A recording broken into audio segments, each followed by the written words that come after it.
Hello, my name is Bob. I'm from the Upton International Institute of Education. For many parents, the sudden leap into online learning may be an additional challenge during an already stressful time.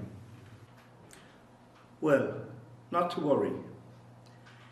Here at Upton, we're going to show you some tips on how best to help your child with online learning.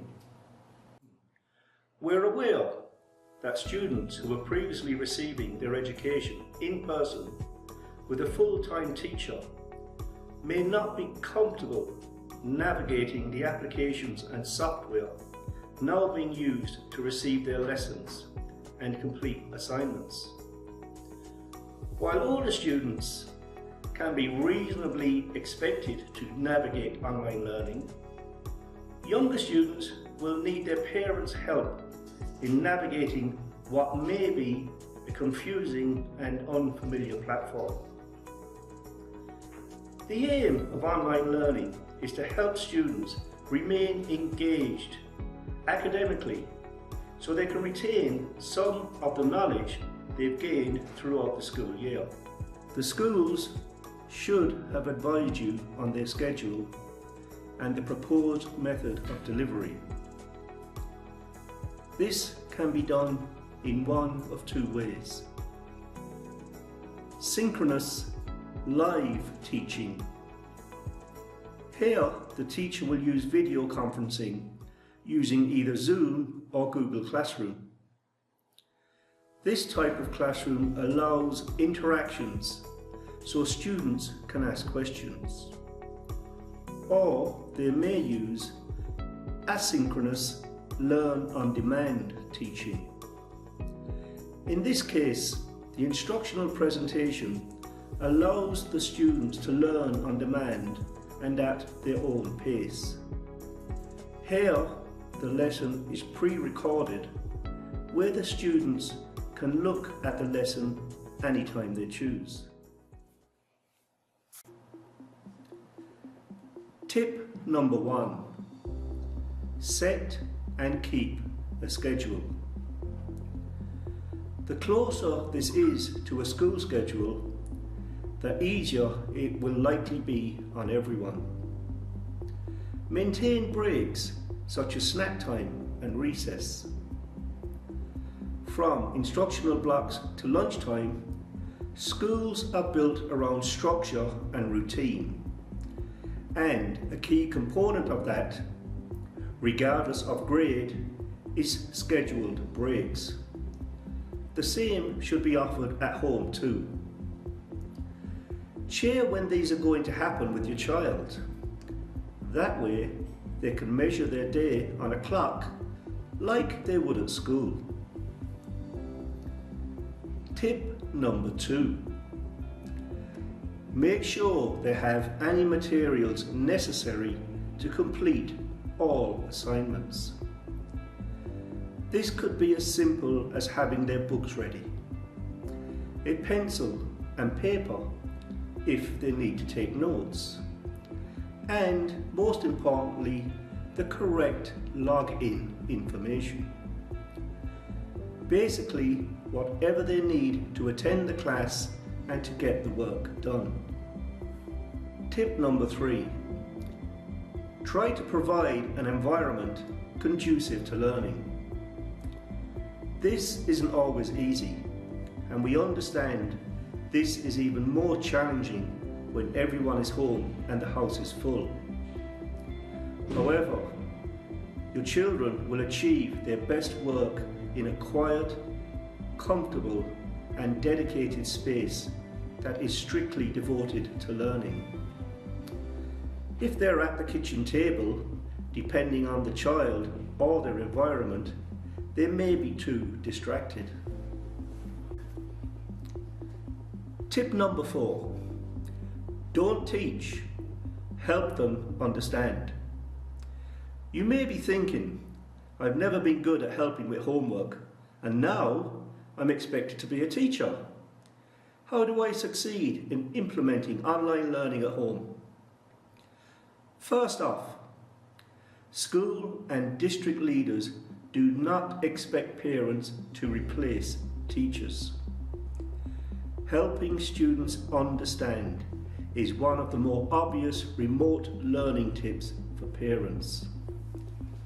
How this happens is complicated and varies greatly from student to student, grade level to grade level, and content area to content area. Imagine the parent of a primary student helping their child to the parent of a high school senior helping their child. The former is a matter of sitting with your child, while the latter is going to likely require that you learn alongside your child, or even learn it first and then review it with them after. The bottom line is that helping your child understand the content is definitely part of the bare minimum range of tips. Tip number 5, make sure all work is completed, and any work that remains incomplete is incomplete for a good reason and has a time-bound, actionable next step. For example, email the teacher asking for clarification on an activity so that you can turn it in at a later time. Remember, there is a high possibility this work will appear in future tests and examinations. Tip number 6, communicate with school and keep in touch with others. Remember, social distancing is important during this time, but staying in touch with others via virtual communication is very important. Each parent that has a child at home is going to be going through a new experience. Check in with other parents to see what they found effective. Share experiences and ask if they need help. Check for messages daily from teachers and other students, and make sure to reply to any messages that require one. Your children are also used to lots of social contact at school, so they will definitely feel the effects of being distanced from friends even after a few days. While it might not be safe for your kids to see their friends in person, you should allow them to interact with them online. Video chats are often the closest thing to seeing someone in person, and are a great way to get in social time without endangering yourself or others. It's also important to remember that school is not all about academic learning. A significant portion of what kids learn at school are social skills. While in-person social interactions may be on pause, make sure your child is still maintaining these relationships through video chats with friends. Tip number 7, learn to identify the barriers. This is something teachers have to learn early on in their careers. How to pinpoint exactly what's happening or going wrong. The big idea is to identify precisely why your child might be struggling. Is it focus, motivation, too much or too little structure? Do they need a hug or finger wagging, or for you just to sit with them? And if it's a knowledge deficit, exactly what do they not understand? When your child says, "I don't get it," the first step is to identify exactly what it is. And this isn't always easy. If you're unsure, refer to tip 6 and communicate with the school or teacher. Most students don't know what they don't know. That's why you and an internet full of resources are there to help them, making this an especially powerful remote learning tip for parents. Tip number 8. Help them find their own motivation. Motivating a child is one area where parents are ideally better than any teacher could be. The idea here is to help them want to learn. It's important to acknowledge when your child is doing well and encourage them to continue what they're doing. This behaviour will create a supportive learning environment that motivates the student and can lead to future success in their studies. Tip number 9. Monitor their progress. Continually review your child's work. Talk to them about what they're learning and be as engaged as possible in their progress. If you're implementing online learning at home, you can access the Oxford online data to review your child's progress and grades. Regardless of the implementation, don't be afraid to reach out to the teacher with questions from you or your child.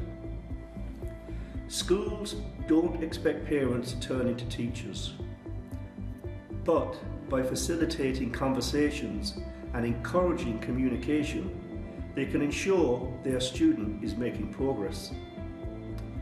By simply asking your child what they learned in English class, you will encourage them to focus better, to reflect on what they liked and didn't like. The child will also appreciate that their English class leads to together time with mum and or dad. Tip number 10. Maintain a positive attitude. While having to quickly learn a new suite of online tools to support your child's learning can be a daunting task, maintaining a positive attitude will help your child keep calm. You need to model calm and positive behaviour while online learning because it's new to them also. It's important not to assume that just because your child uses technology outside of school for entertainment or social interaction, that it means they are fully prepared for the sudden shift into online learning. Tip number 11. Mix screen time with all school learning mediums. Overuse of screen time can have adverse impacts on young brains, so it's important to mix it up during a time like this. It's likely that your children will want to continue to use a screen of some sort during their breaks from doing work. So it's important to limit screen time by mixing in all school mediums as well. As much as possible, parents should encourage print and book reading. You can use the varied titles in the online books available on the Oxford bookshelf. Tip number 12. Don't let your children treat this as a vacation. This time at home might feel like a vacation for your child, but it's important to remind them that their education still comes first. Obligations like class assignments, grades, tests, and state exams aren't going away just because classes have moved online. Thank you for taking the time to listen to this video. I hope these tips have helped. Remember, help is just a phone call or an email away. Good luck and stay safe. Goodbye.